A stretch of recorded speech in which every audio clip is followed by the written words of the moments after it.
Amados irmãos, paz e graça.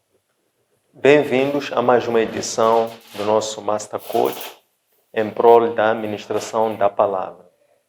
Este programa insere-se na rúbrica do coaching espiritual, que tem como intuito proceder à difusão do Evangelho, bem como de Cristo, enquanto mistério do plano de Deus. Este programa, que é uma sucessão de partilha do maná, na forma de meditações profundas nas Escrituras Sagradas, seguido de estudos teológicos, que na forma da administração da palavra nós procedemos à partilha, à exteriorização destas instruções para um primeiro grupo que de uma forma direta e física acompanha esta nossa escola de profetas, por assim dizer, bem como para que depois este material possa ser difundido para tantos outros interessados, quer sejam cristãos convertidos, cristãos interessados, quer sejam obreiros da obra, para que estes possam de uma forma contínua não só receber o material, mas também possam de uma forma contínua verem recebido material, maná, input suficientes enquanto subsídios para poderem sustentar o seu crescimento no entendimento e no domínio da obra, da palavra, perdão, enquanto sendo o fundamento principal para um bom exercício da obra do Senhor, em função de uma melhor compreensão dos planos do Senhor, é resultado do aumento da comunhão e da intimidade com o Senhor através das palavras de Deus, através das Escrituras Sagradas. É assim que nós pretendemos, enquanto objetivos, difundir o Espírito Santo, transmitir sobre o Evangelho, salvar o maior número de almas possíveis e também capacitar novos discípulos para que eles estejam aptos a poderem, por assim, formar novos discípulos, dando corpo e forma à estrutura piramidal desta escola de profetas iniciada pelo Mestre Jesus Cristo. Então temos como proposta de tema para o dia de hoje, Nascimento e Juventude de Samuel, Juiz e Profeta. Este tema, hoje, o objeto deste tema, como nós vemos, é de falar sobre Samuel. Samuel é aquele que é descrito pelos papéis que ele assumiu, é descrito como sendo juiz, é descrito como sendo sacerdote, é descrito como sendo profeta. E dividem-se opiniões sobre efetivamente o que é que Samuel foi.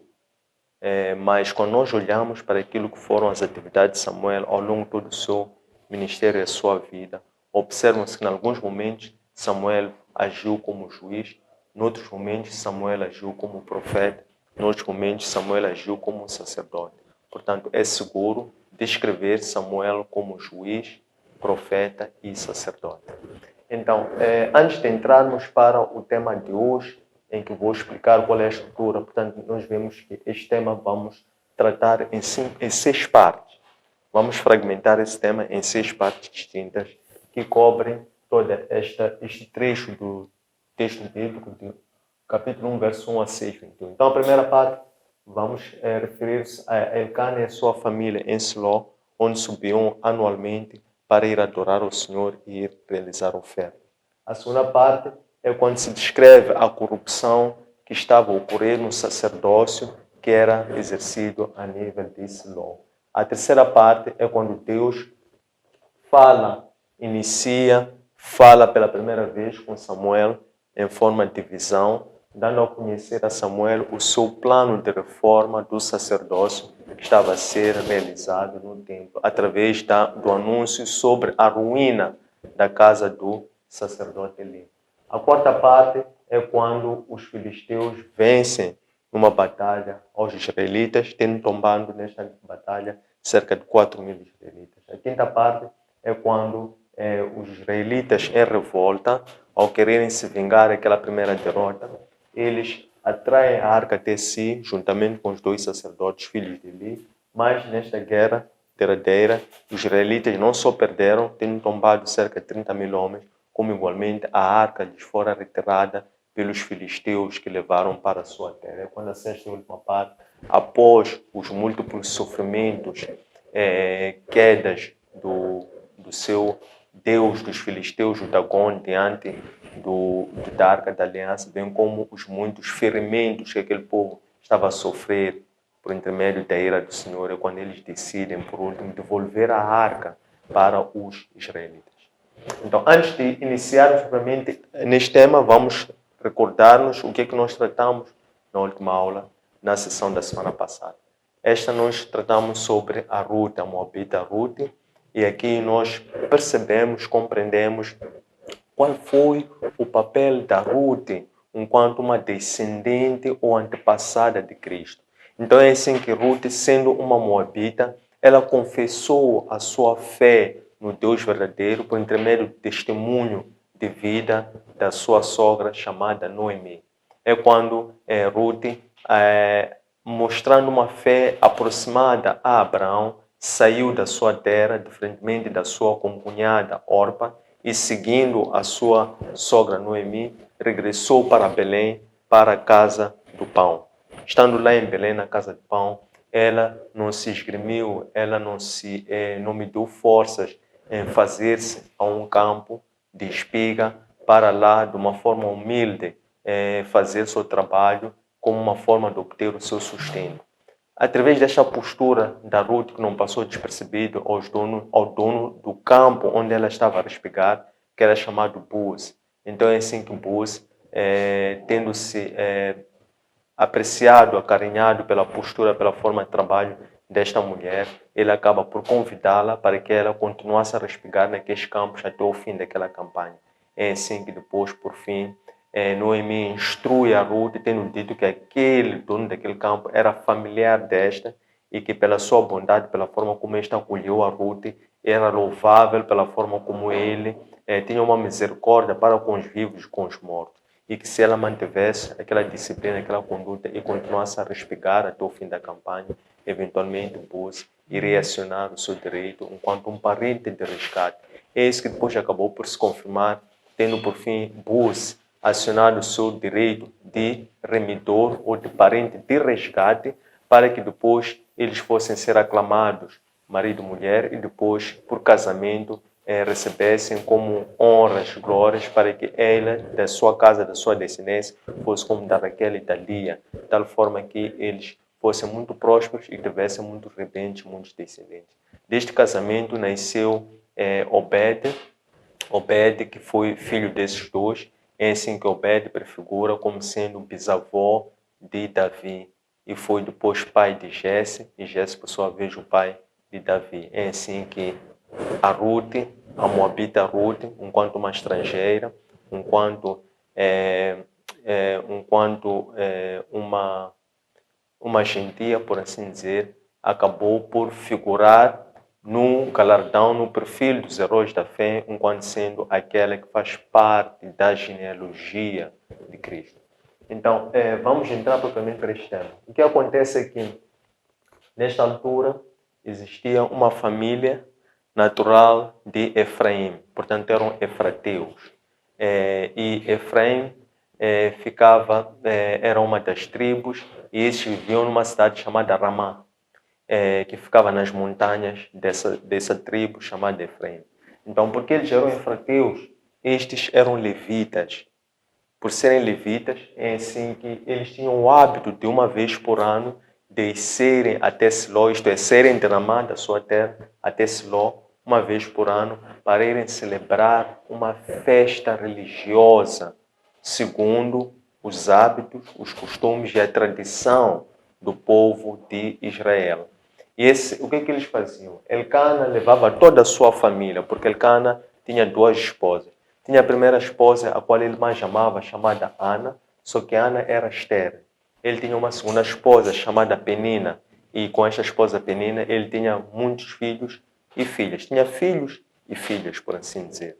Então é assim, quando ele descesse com toda a sua família, uma vez por um ano, para celebrar a festa do tabernáculo, ele levava ou oferecia, para além de irem para adorar ao Senhor, ele também oferecia holocaustos. E ele oferecia holocaustos primeiro para a sua esposa Penina e os seus filhos, depois oferecia também holocaustos para a sua esposa Ana. Diz as Escrituras que para a sua esposa Ana, pelo fato de ele amar mais ela, ele oferecia um holocausto a dobrar relativamente àquele holocausto que ele oferecia relativamente à sua esposa Penina. A festa dos tabernáculos, nós sabemos que era aquela festa que, segundo a tradição judaica, de acordo com o livro de Levíticos, consta como sendo uma celebração em que o povo de Israel lembrava-se o momento em que adoravam o Senhor nas tendas durante o tempo de travessia do deserto. Então, o que eles faziam? Quando chegava a altura de celebração da festa do tabernáculo, eles saíam das suas casas e iam adorar o Senhor de uma forma voluntária, ao ritmo de celebração durante 7 dias em tendas, lembrando este período em que eles congregavam com o Senhor junto às suas tendas por via da glória do Senhor. Então, é assim que, de vezes recorrentes, quando descessem para Siló, para irem adorar o Senhor, para irem oferecer esse holocausto, a Ana sentia-se oprimida, sentia-se hostilizada, porque a sua rival, chamada Penina, ela não raras vezes ela fazia motivo de escárnio o fato de a sua rival Ana não ter nenhum filho. Então a Ana sentia-se muito desgostosa, sentia-se muito angustiada. Por quê? Porque ela tinha um marido, mas ela não tinha filhos. E disse que se o marido e mulher, que esta relação representa uma amizade, ainda que seja uma amizade muito íntima, mas um filho é precisamente aquilo que representa uma posse, porque dizem alguns ditados até que aquele que nos cuida, aquele que trata de nós, aquele que vela por nós, é por último os nossos filhos, porque nossos filhos verdadeiramente pertencem a nós. Então era essa fragilidade, era este o motivo da angústia que perturbava a Ana, por um lado por não ter filhos, e por outro lado também porque a sua rival, chamada Penina, expunha a ela o fato dela não ser órfã, como se ela fosse uma mulher sem valor, uma mulher sem validade. Então a Ana ficava muito triste, se entristecia, se recolhia. O seu marido, Elcana, sempre aproximava-se para ela e dizia: por que não comes? Por que choras? Por que estás triste? Não será o fato de eu ser marido, teu marido, e te amar, isto vale mais que 10 filhos. Mas ainda assim, isso não satisfazia. O amor do seu esposo não era suficiente para aquele vazio que Ana sentia decorrendo do fato dela não ter um filho. O que Ana decide fazer? Ela, em revolta por causa dessa situação que se repetia ano após ano, ela, certo dia, depois de comer, depois de beber, ela fez o templo. Quando ela chega ao templo, encontra lá o sacerdote Eli à entrada do templo. Então Ana começou, naquele momento, a fazer uma oração forte de intercessão ao Senhor e ela manifestar a sua revolta para com o Senhor. Então a Ana começa a orar e diz ao Senhor: Senhor, se tu me deres não um filho, mas me deres um varão, isto é, não me deres uma criança, mas deres um filho homem que seja varão, eu vou consagrar este à sua casa para que este sirva ao teu Senhor todos os dias da sua vida e que a navalha não passe da sua cabeça. Então, quando ela dizia isso em forma de oração, porque ela fazia uma oração em silêncio, de tal forma que os seus lábios mexiam-se, mas o profeta, o sacerdote Elcana, quando estava ali sentado, ele via que ela estava a mexer os lábios, mas ele não conseguia perceber. E sabendo que se tratava de um período de celebração de festa, então é assim que o sacerdote, ele ao observar a Ana, ele achou, entendeu que a Ana estava ébria, isto é, que a Ana estava embriagada pelo efeito do vinho decorrente da celebração da festa. Então é quando, isso porque a Ana repetia a sua petição, mas somente mexia os lábios. Então é quando Elcana diz: Ana, por que não te vais para casa e esperas até a tua embriaguez passar para depois voltares para aqui para orar? Então a Ana responde: não se trata de embriaguez, meu Senhor, meu sacerdote. Eu estou aqui tão somente porque a minha alma está atribulada, a minha alma está triste. E como tal, eu venho aqui para fazer um voto ao Senhor. Um voto de consagração do meu filho para que ele sirva no altar do Senhor todos os dias da sua vida. Então, quando ela diz isso, o sacerdote diz assim: que o Senhor lhe ouça, seja benigno consigo e que faça corresponder ou satisfaça as suas vontades, a sua petição, o seu grande pedido. Então, Ana retira-se. Quando Ana retira-se, então chegou ela esperou o tempo que fosse suficiente para que ela concebesse. Portanto, significa que Ana saiu de lá, retirou-se, e depois ela acasalou, encontrou-se com seu esposo Elcana.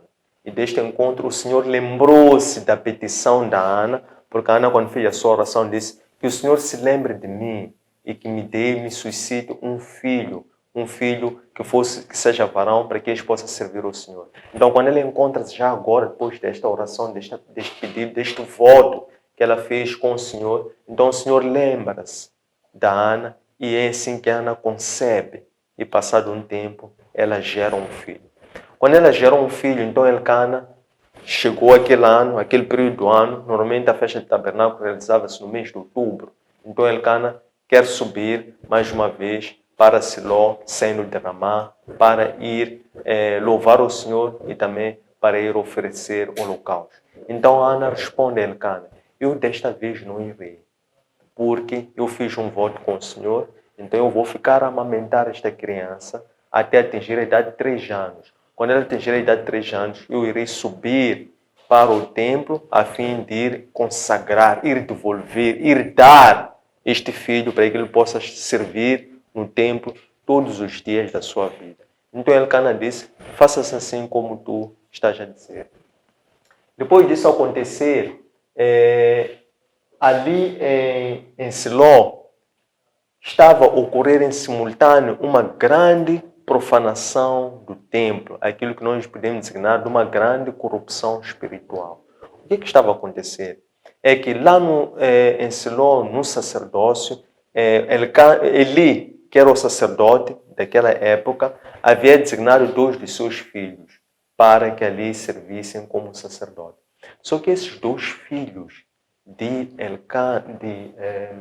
Eli, do sacerdote Eli, eles não tinham uma boa conduta enquanto líderes espirituais. Por quê? Porque eles, por um lado, mexiam nas ofertas e, por outro lado, também eles se deitavam com as mulheres que serviam ali no templo. Então, eles cometiam graves profanações no templo. E aquela profanação afetava não só o sacerdócio, mas também afetava espiritualmente, corrompia espiritualmente o sacerdócio e também o próprio povo. Então, por causa dessa conduta deles, desviante, o sacerdote Eli é informado sobre essa conduta de seus filhos por intermédio de um profeta. Então Deus manda um profeta e vai ter com o sacerdote Eli. E diz ao sacerdote Eli que os teus filhos não têm uma boa postura, uma boa conduta, porque eles não servem ao Senhor com zelo, eles não servem ao Senhor com obediência, não servem ao Senhor cumprindo e honrando segundo as leis que regulam o sacerdócio do Senhor.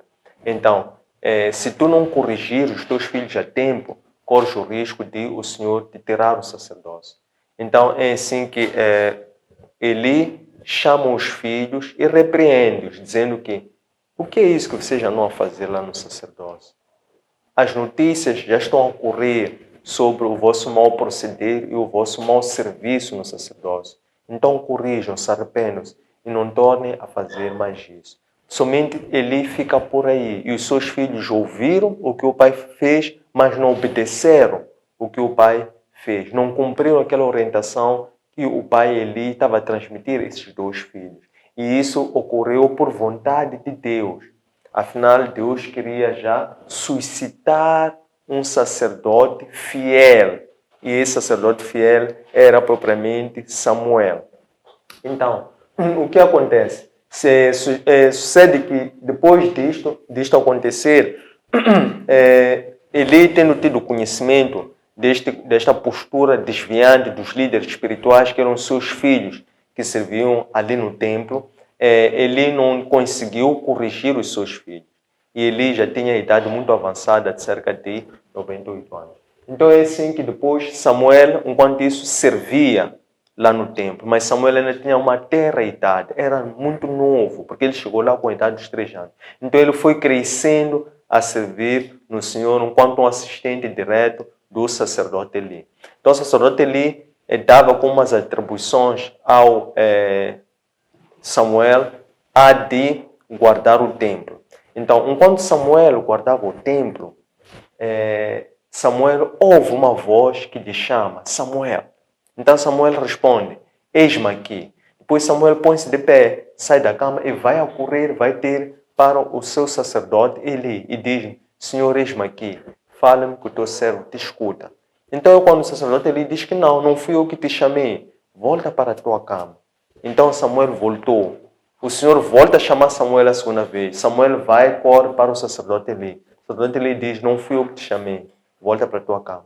Terceira vez, Deus chama Samuel. Samuel levanta-se, vai a correr para o sacerdote Eli. Porque Samuel estava ciente, estava sensível, estava a ouvir uma voz que lhe chamava. Mas ele entendia que quem poderia lhe chamar somente poderia ser Eli, porque somente estava Eli ali no sacerdote. Então, quem poderia lhe chamar, ele ouvia que era uma voz de autoridade. Então, ele confundia aquela voz como sendo a voz do sacerdote Eli, que era aquele que estava a preparar-lhe, capacitar. Então, pela terceira vez, quando ele vai ter com o sacerdote Eli diz, Samuel, não sou eu quem te chama. Quem te chama provavelmente seja Deus. Então, da próxima que ele te chamar, diga, responda, eis-me aqui, fale, Senhor, que o teu servo te escuta. É assim que Samuel retira-se. E na quarta vez o Senhor chama, Samuel, Samuel.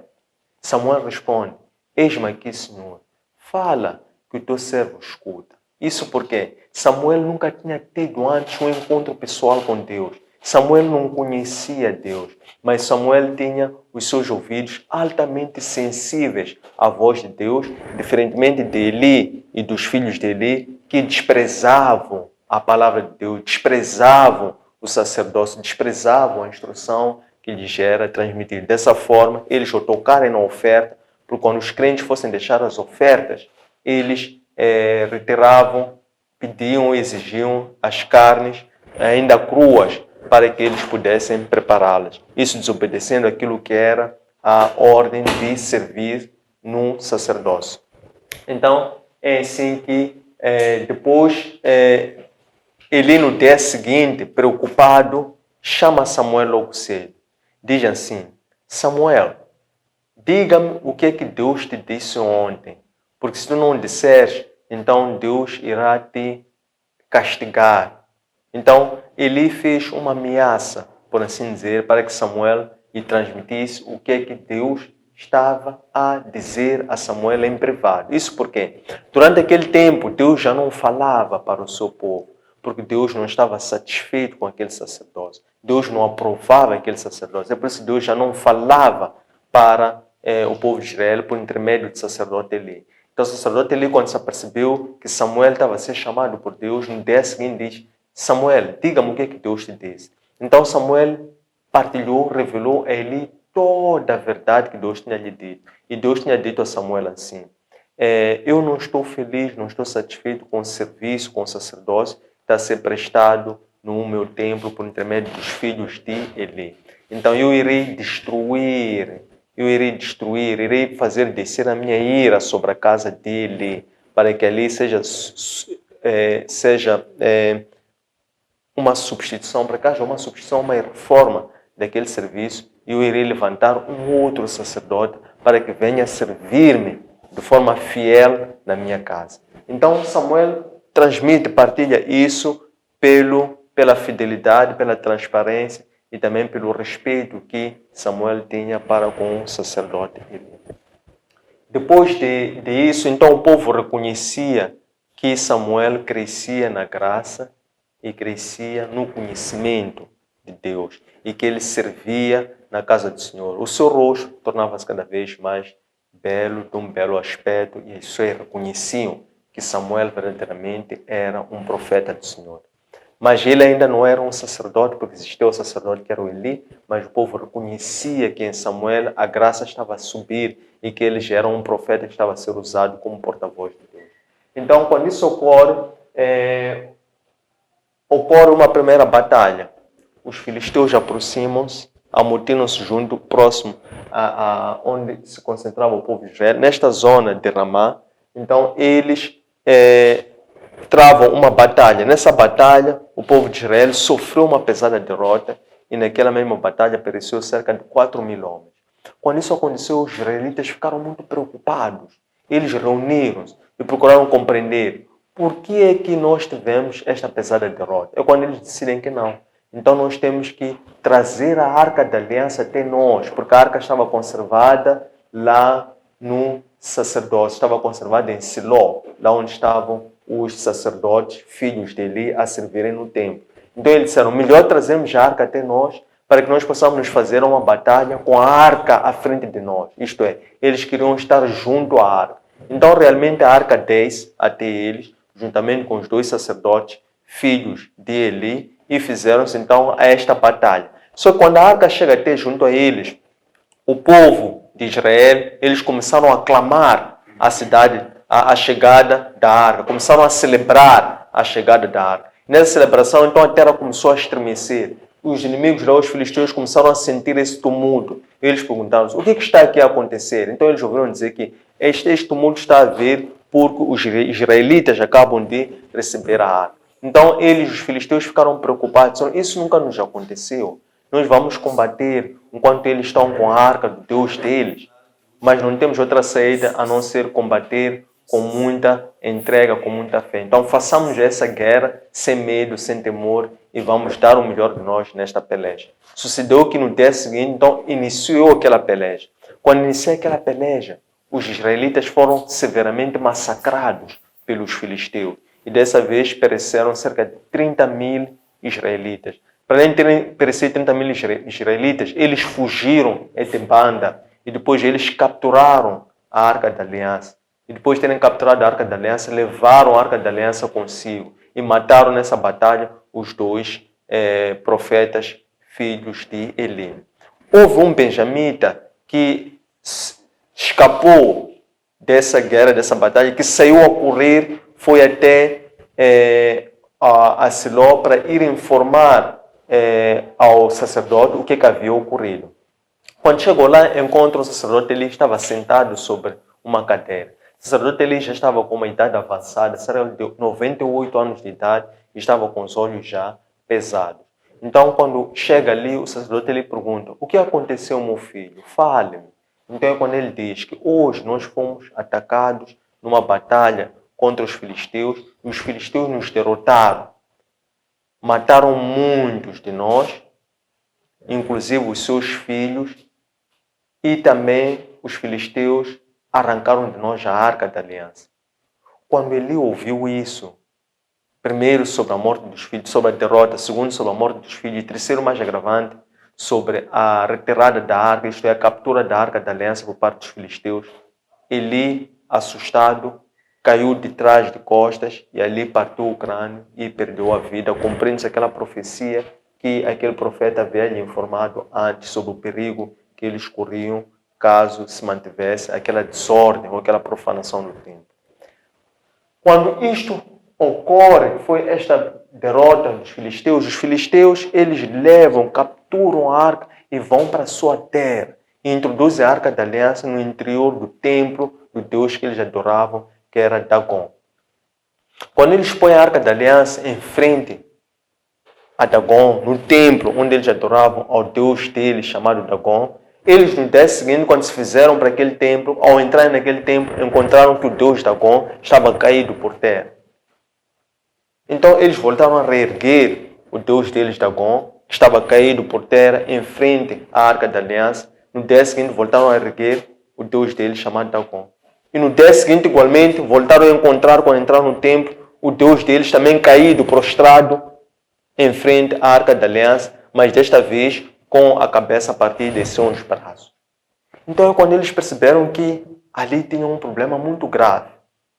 E, para além disso, como se não bastasse de terem visto esse sinal visual em que Deus deles prostrava-se diante da Arca da Aliança, eles começaram a sofrer muitas punições, muitos ferimentos por parte de Deus. Isto é, começaram a ocorrer ali algumas doenças que estavam a afetar severamente aquele povo. Estes, por medo, então mandaram chamar os seus sacerdotes e os seus adivinhos e perguntaram, consultaram, o que está a passar? Então os sacerdotes e adivinhos dele disseram que vocês devem devolver a arca dos israelitas, porque isso tudo que está a acontecer é por causa da arca dos israelitas que está no vosso templo. Então vocês têm que preparar uma oferta de culpa e devolverem a arca junto com algumas ofertas ou estátuas que representam o vosso arrependimento pela culpa que vocês cometeram ao terem levado a arca para junto de vós. Então eles mandaram, através de um carro guiado por duas novilhas, mandaram de volta a arca para os israelitas. E juntamente naquela arca tinham sim as suas ofertas. E uma vez a arca tendo chegado lá, foi esta devolução da arca aos israelitas, é assim que eles se viram livres daquele ferimento que primeiro atacou a Haddad, depois atacou a zona de Gad. E por último também vale lembrar aquele voto que a Ana fez quando foi cumprir a promessa, a aliança que tinha feito com Deus para consagrar o seu filho no templo. É que a Ana, para além de ter entregue o seu filho novamente, foi para Siló para entregar junto com o seu filho uma oferta constituída por 3 novilhas, por uma efa de trigo e também por uma odre de vinho. Tendo chegado a este ponto, inicia essa sessão para questões, dúvidas, sugestões, de forma a podermos aprofundar esta conversa. Muito obrigado. Muito certo. A paz, irmãos. A paz. Obrigado. Eu tenho aqui umas 2 questões. A primeira é: por que Deus, em muitas partes da Bíblia, sempre escolhe mulheres de tanta tristeza de não ter filho com facilidade? E tendo filho, esse é o grande obreiro na casa de Deus. Esta é a primeira questão.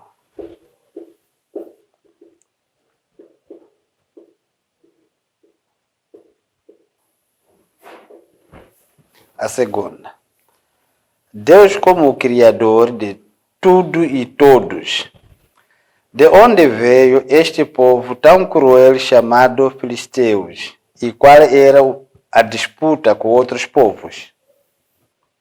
Pode repetir, desculpa. Repetir. Pode repetir, eu vou. Okay. Deus, como o Criador de todos e tudo, de onde veio este povo tão cruel chamado filisteus?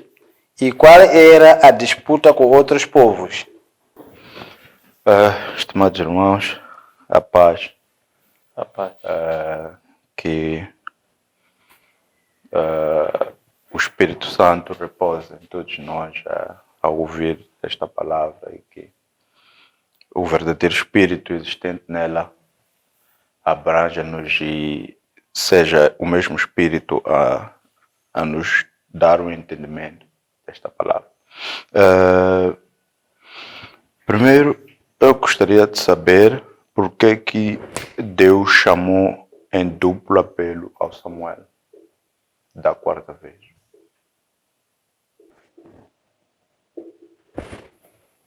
De seguida,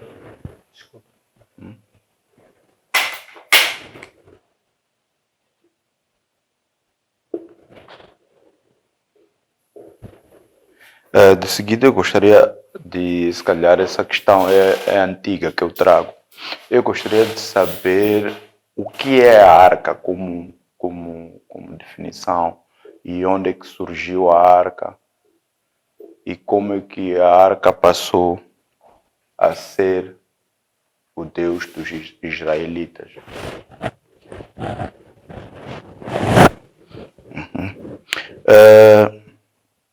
De seguida, por que Dagon prostrou-se à arca e perdeu os seus membros? Falo da cabeça e os braços.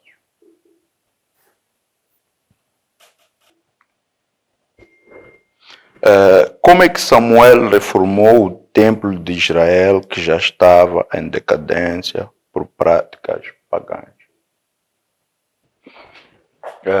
Também gostaria de perceber por que Deus permitiu a derrota dos israelitas, mesmo com a arca em frente da batalha, como o instrumento que levaram em frente. É uma questão assim que o coach poderia ajudar-me a formular. ou qualquer outro colega.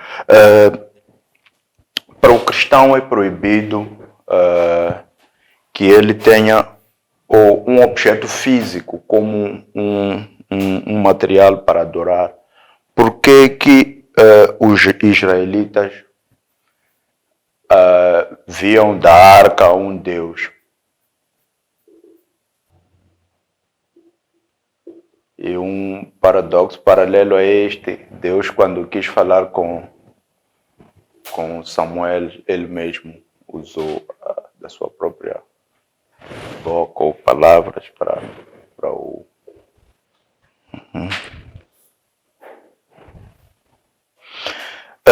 E também gostaria de saber qual é a parte da narrativa da aula de hoje em que Samuel exerceu o seu papel de profeta.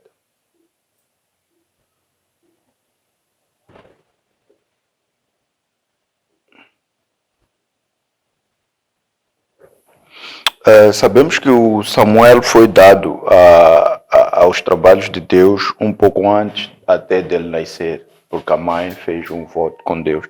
Então, eu gostaria de saber por que Deus permitiu chamar, ou por que Deus chama o Samuel, por que viu no filho desta mulher um homem que iria lhe servir, e qual era a missão do Samuel na história de resgate de Israel. A segunda parte, e qual? E qual é a missão de Samuel na história de resgate do Evangelho em Israel? Esta questão, se for relacionada à que já fiz sobre a arca, é só, se calhar, mas em todo caso irei cá questionar. Qual foi o papel da Arca da Aliança no trabalho ou plano de Deus? Queria saber, se calhar essa também pode ser, mas vou da mesma forma fazer. Qual foi o trabalho que Deus orientou a Samuel a fazer durante o seu chamado?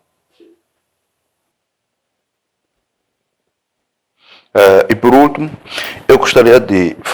os filisteus, por verem a capacidade que tinha a Arca da Aliança, eles decidiram devolvê-lo às suas origens. Eu gostaria de saber se esse ato de devolução da Arca foi um ato de conversão dos filisteus ao verem o poder do Deus que repousava na Arca. Um ato de conversão, né? Sim, sim. Ao ver o poder de Deus. E se calhar, para fechar, o coach poderia definir ou diferenciar para mim a diferença que existe entre juiz, patriarca e sacerdote. Prezados irmãos, é com muita alegria que acolho as questões que foram emprestadas a esta nossa reflexão coletiva para que possamos tornar a nossa, a mesma, mais extensa em termos horizontais e também mais profunda em termos verticais. Então, com a guia, a inspiração e a graça divina, vou passar a responder cada uma destas 14 questões pela ordem da sua colocação. A primeira destas é: por que Deus sempre escolhe mulheres estéreis e usei o termo angustiar, mas seriam mulheres estéreis, angustiadas, assim, perturbadas, espiritualmente perturbadas, para gerarem filhos que sejam obreiros de Deus. Então, o que acontece? Deus assim procede porque Ele é o autor da vida. Ele é o princípio, Ele é o fim.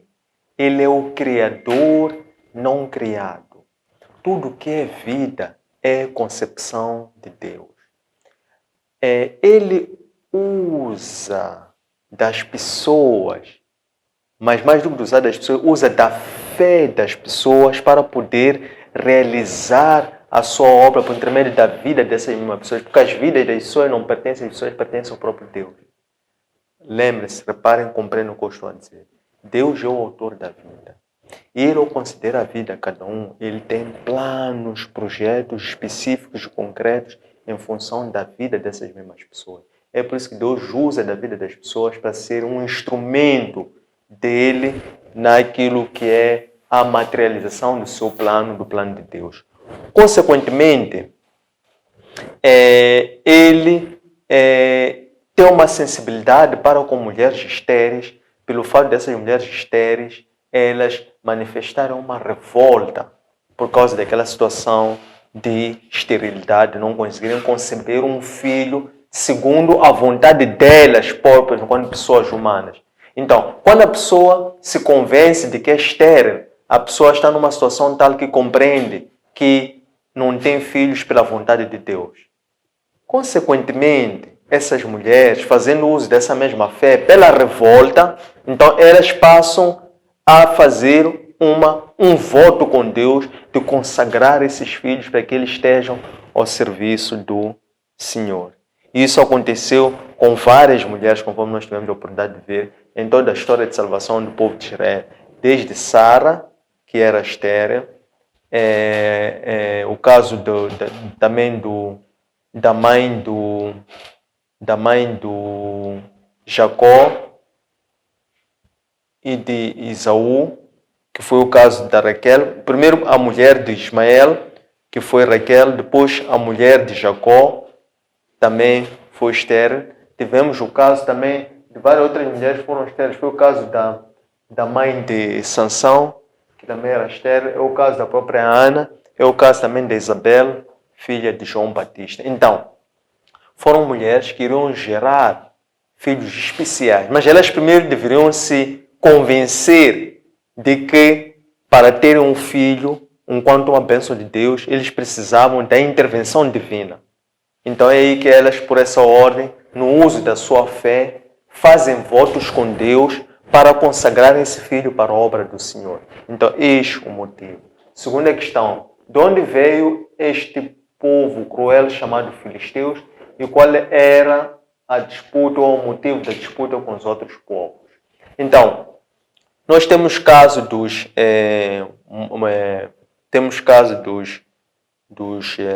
amalecitas, madianitas,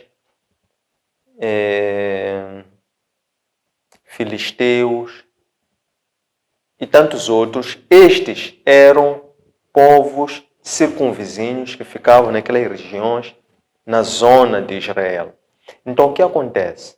Deus fez uma aliança com Abraão, porque Deus escolhe uma certa nação, que é uma certa raça, uma certa linhagem, para que por intermédio dessa linhagem, desta família, se manifestasse o plano de Deus de libertação de toda a humanidade. Então, quando Deus escolhe esse povo chamado hebreus ou israelitas, Deus faz uma aliança com esse mesmo povo. E a aliança que fez com esse povo, por intermédio de Abraão, é que queria lhes introduzir numa terra estrangeira. Até primeiro não fez com Abraão nesses termos, foi com Noé. Porque quando Deus abençoa a Sem e amaldiçoa Canaã, que era filho de Cam, dá a conhecer que Cam iria ser servo, iria servir a Sem. E depois Deus ratifica esse mesmo pacto com Abraão, quando dá a entender que Abraão eu irei te introduzir, deixa tudo e vai para frente, que eu pessoalmente vou te introduzir numa terra que emana leite e mel. Então essa terra que emana leite e mel, precisamente, foi a terra de Canaã. Terra de Canaã, lá, quando o povo de Israel chega lá, em cumprimento do plano de Deus, pela vontade e graça de Deus, encontrou outros povos que eram nativos, descendentes daquela mesma terra. Então esses, porque vieram com a graça pela vontade de Deus, eles foram e dominaram aquele povo. Só que eles não cumpriram integralmente o que estava escrito na lei. Porque de acordo com a lei, no livro de Deuteronômio, no livro de Levítico, no livro de Números, a instrução que eles tinham era para que eles exterminassem e expulsassem todo aquele povo daquela terra. Só que depois eles não conseguiram cumprir na íntegra esse plano. Eles falharam no cumprimento desse plano. É assim que eles pouparam algumas famílias, pouparam alguns povos e algumas terras que ainda não tinham sido ocupados naquele território de Canaã. Então, aqueles povos que eles pouparam, eles depois se revoltaram, começaram a crescer em número, se escapuliram, saíram para fora, foram se reorganizar, foram se fortalecer, foram aumentar em número, depois voltaram já a entrar, a penetrar nos seus territórios para, em jeito de vingança, recuperarem o seu território. E calha numa altura em que o povo de Israel estava a viver uma crise política e religiosa, isto é, eles estavam afastados de Deus. Então, foi por decorrência, e eles afastaram-se de Deus porque desobedeceram a Deus, não exterminaram totalmente, depois passaram a se misturar com outros povos, adotaram as suas práticas, se contaminaram e começaram a idolatrar. E eles tornaram-se frágeis, ficaram fragilizados. Então foi decorrente disso que aqueles povos depois conseguiram entrar, penetravam, atacavam e hostilizavam este mesmo povo de Israel. O motivo é que eles estavam a reivindicar ou protestar a recuperação daquela terra que eles reivindicavam que era terra deles e não terra dos hebreus. Não sei se ficou claro. A terceira questão é, por que Deus chama duplamente a Samuel pela quarta vez? Então, na quarta vez, de acordo com o registro do texto bíblico, Deus chama Samuel em forma de duplo apelo. Samuel, Samuel. É descrito essa forma de chamar duplo apelo, foi a forma como Deus chamou a Moisés. Foi a forma como Cristo chamou a Saulo quando estava a caminho de Damasco. É referido que essa forma de chamar duplo apelo é uma forma de chamar, mas chamar com uma atenção especial. Porque reparem, Deus estava a chamar Samuel porque Deus queria falar com Samuel. Mas para Deus falar com Samuel, Samuel tinha que saber que era Deus que estava a chamar a ele e Samuel tinha que estar atento ao que Deus queria lhe dizer. Então Deus chamou três vezes Samuel. As primeiras 3 vezes Samuel ia correr para o sacerdote Eli. Porque Samuel não sabia que era Deus quem estava a chamar. Quando o sacerdote Eli pela terceira vez lhe corrige, dizendo, fica atento que não sou eu que estou a te chamar, é Deus que está a te chamar. Então é por isso que Deus na quarta vez chama Samuel, Samuel. E Samuel ali já tinha, isto é, era para lhe lembrar que era ele que estava a chamar, ou mesmo que o sacerdote Eli tinha dito que não sou eu que estou a te chamar, é Deus. Então estava a dizer, Samuel, Samuel. Então Samuel reconheceu, é Deus que está a chamar. Samuel disse, eis-me aqui, Senhor, fale, que o teu servo escuta. A quarta questão, o que é a arca de Deus? A arca de Deus representa o próprio Deus. Quando Deus confia a sua lei no Sinai a Moisés, aquela lei ela era composta por 3 tipos ou categorias ou dimensões da lei. A primeira era uma lei cívica, a segunda era uma lei moral e a terceira era uma lei de culto ou uma lei religiosa. Porque ali, qual era a missão de Moisés? A missão de Moisés era ir retirar o povo da escravidão para que o povo fosse adorar a Deus. Então, por essa razão, como o objetivo de Deus era que o povo passasse a adorar a si próprio a Deus, então Deus instrui a Moisés como é que o povo deveria adorar a Deus. Então, Deus dá a conhecer a Moisés como organizar o templo, como organizar o tabernáculo. E na estrutura do tabernáculo, que está patente na lei que Deus dá a Moisés, tem toda aquela estrutura sobre como é que é composto, como é que está arrumado o tabernáculo. Desde o átrio, a parte exterior, até a bacia de cobre, que serve para purificação dos sacerdotes. Depois, quando se entra para o lugar santo, e depois, por fim, para o Santo dos Santos, que era separado por um véu. E lá no Santo dos Santos é que precisamente estava ali repousada a Arca da Aliança sobre querubins, serafins. Então, o que representava aquele lugar Santo dos Santos? Era um local onde somente entrava o sacerdote e uma vez ao ano.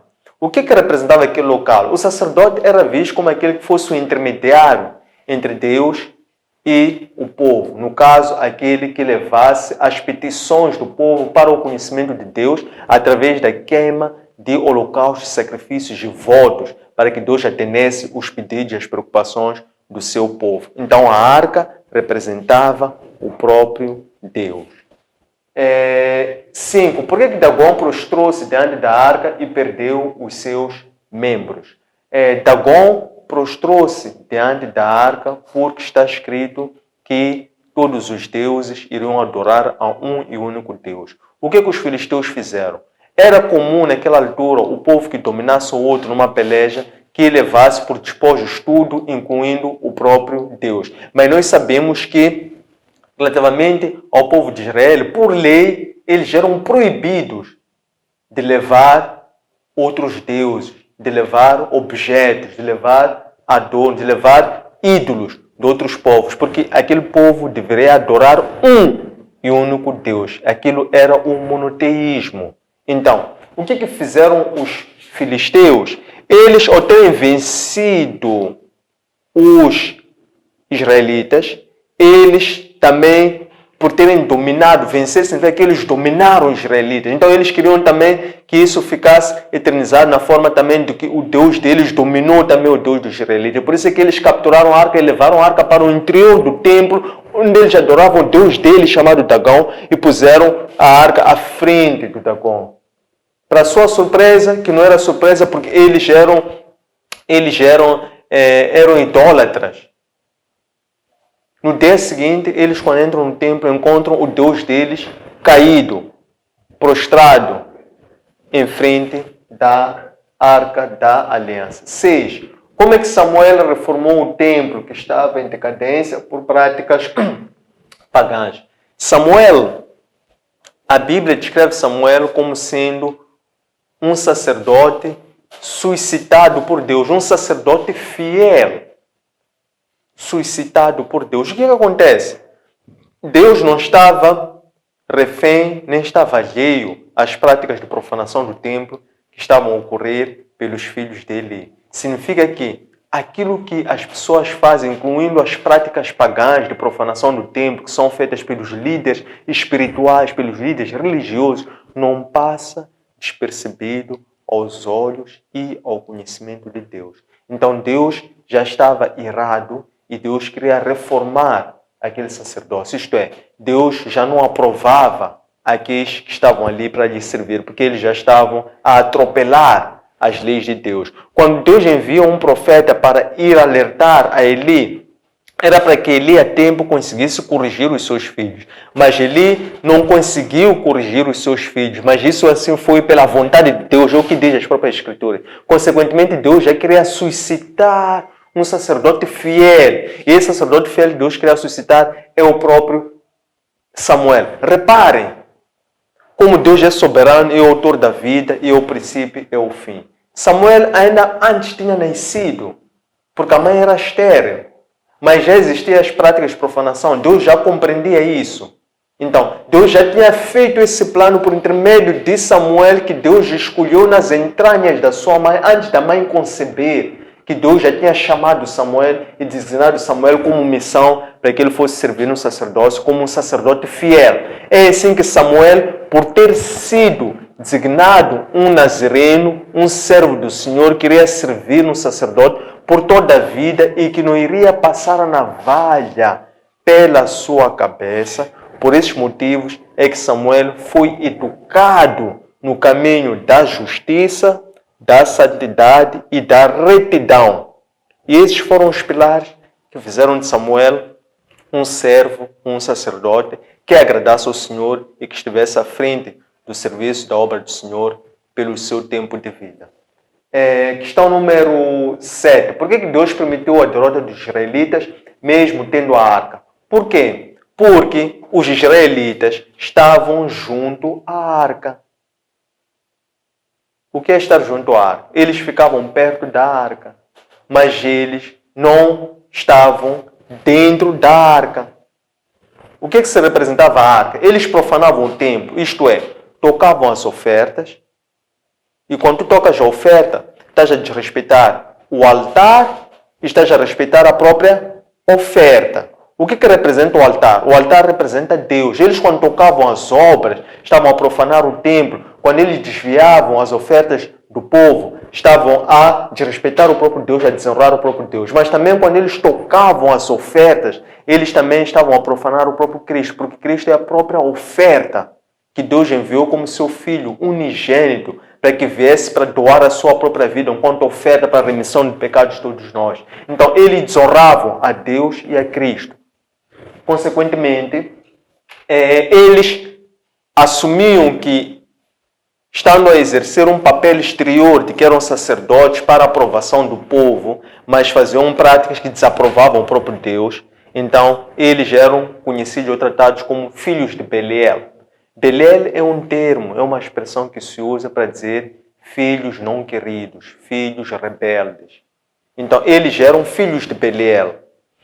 Por essa razão é que estes faziam uma profanação do templo. Estes não serviam a Deus com honra. Por essa razão é que, não obstante eles estarem junto, perto da arca, não obstante eles exerceram o sacerdócio, aquele sacerdócio não era agradável a Deus. Por essa razão é que eles perderam e foram arrancados à arca. 8. Por que os israelitas faziam da arca um Deus, sendo que eles não poderiam adorar a objetos? Porque isto fazia parte da lei do culto, ou da lei religiosa. Foi mesmo essa arca que os israelitas já traziam de trás. Antes desta altura, esta arca foi a arca que eles levaram ou transportaram quando estavam a fazer a travessia do deserto, por um lado, e também foi a mesma arca que usaram quando atravessaram o Jordão para ocupar Canaã. Essa mesma arca, em função dos prodígios, dos milagres que eles faziam, que Raabe, quando recebeu e acomodou e alojou os hebreus, disse que nós temos visto os milagres, os prodígios que vocês fazem por intermédio do vosso Deus, porque ela estava a recordar e chegava ao conhecimento dele dos milagres que eram operados, porque eles andavam com a arca à frente. Então, a arca representava colocar o próprio Deus à frente. Colocar Deus em primeiro lugar, representava o próprio Deus. Então, porque essa era a postura de fé dos hebreus, esse era o segredo da vitória dos povos, do povo hebreu, do povo de Israel, era colocar Deus à frente das suas vidas, das suas prioridades, sempre que eles fossem fiéis à sua palavra através da obediência a essa mesma palavra. Mas sempre que eles atropelassem, desobedecessem a palavra, desonrassem a Deus, então Deus saía da presença deles, eles se enfraqueciam, logo perdiam, sofriam derrotas, eram mortos, depois se arrependiam. Então era isto que ocorria. Número 9. Qual é a parte da aula de hoje em que Samuel exerceu o seu papel de profeta de Deus? Então, Samuel, enquanto um porta-voz de Deus, a primeira ação dele enquanto um profeta de Deus foi quando Deus falou para Samuel, ele enquanto estava a guardar a arca, quando ele estava a vigiar a lâmpada. Porque naquela altura, Deus já não falava para o povo de Israel por intermédio dos sacerdotes, por causa da conduta desviante do sacerdócio. Então, Deus encontrou em Samuel um sacerdote fiel. Mas Samuel ainda não era sacerdote. Ainda estava a ser treinado, estava a ser preparado, estava a ser capacitado. Mas Deus chama Samuel, aparece a Samuel, revela a Samuel quais eram os planos que ele tinha com Samuel. Então, essa foi a primeira manifestação, a primeira vez com que Deus fala para Samuel. Depois, Samuel, então, passa a exercer o seu trabalho enquanto um porta-voz de Deus. E ele começa a crescer, porque a cada ano que a sua mãe descia anualmente para ir celebrar a festa de tabernáculo, para ir oferecer holocausto com o seu pai Elcana, cada vez que ele se fizesse lá, também levava túnicas, levavam holocausto, levavam sacrifício. Então era uma vida de sacrifício, era uma vida de adoração, era uma vida de dedicação de Samuel para o sacerdócio. É assim que até a Ana cantou um cântico de louvor para Deus, dizendo assim: até a mulher que era estéril foi mãe de 7 filhos, porque Deus aprovou de tal maneira o voto e a prova de fé de Ana, que Deus deu a Ana mais do que a Samuel, porque Ana pediu a Deus um filho varão, mas Deus deu a Ana 6 filhos. Deu Samuel e deu mais 5 filhos. No cântico de louvor da Ana, Ana diz: a estéril foi mãe de 7 filhos. O que é o número 7? Plenitude, abundância. Significa que quando nós honramos a Deus, Ele dá a nós muito mais do que nós podemos imaginar. Porque Deus multiplica em grande medida, em medida recalcada, em medida grande, em medida também agradável para aqueles que são fiéis com Ele.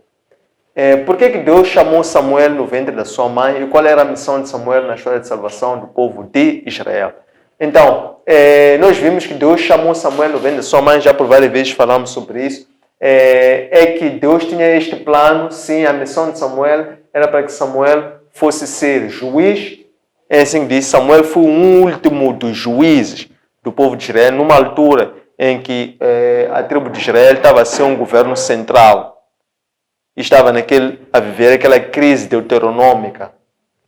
Foi profeta, sim, porque foi porta-voz de Deus. Deus usou para que ele passasse a ser aquele que anunciasse ou desse a conhecer o povo, as suas vontades, os seus desígnios, porque Deus já não falava para o seu povo por causa da profanação do templo.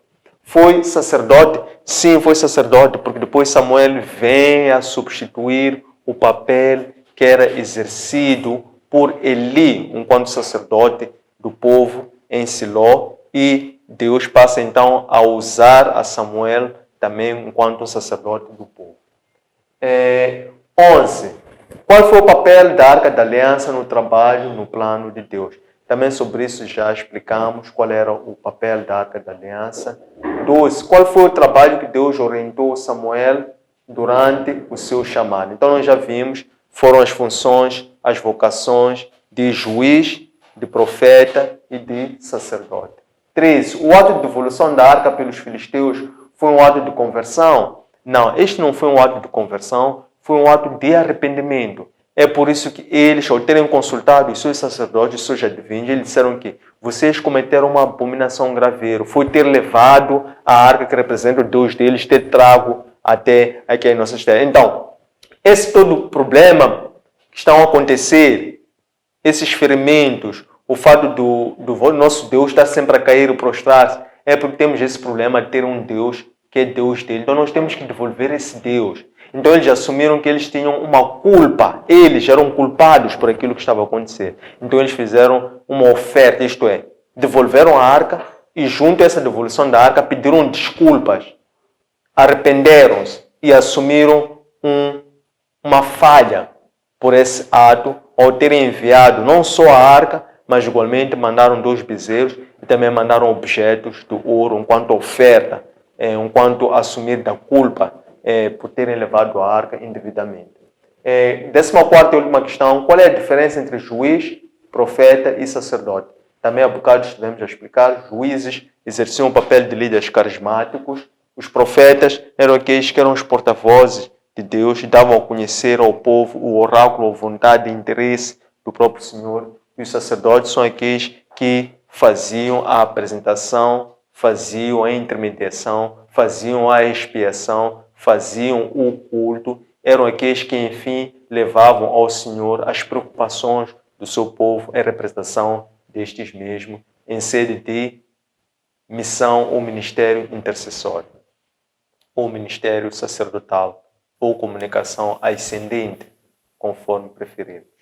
Tendo chegado a este ponto, queremos agradecer a vossa presença, o vosso interesse, o vosso acompanhamento e, deste modo, queremos sugerir que possam seguir as nossas páginas para que lá possam encontrar muito mais material e conteúdo. Não só este, como também conteúdos anteriores e os conteúdos que nós ainda vamos produzir. Partilhem com os vossos amigos, comentários, vizinhos, familiares, colegas, e façam o vosso like e subscrevam as nossas plataformas, que são a página Facebook, Antônio Sende-Oficial, nosso canal YouTube, Antônio Sende-LDA e o nosso aplicativo Elo App. Um abraço de luz e até breve.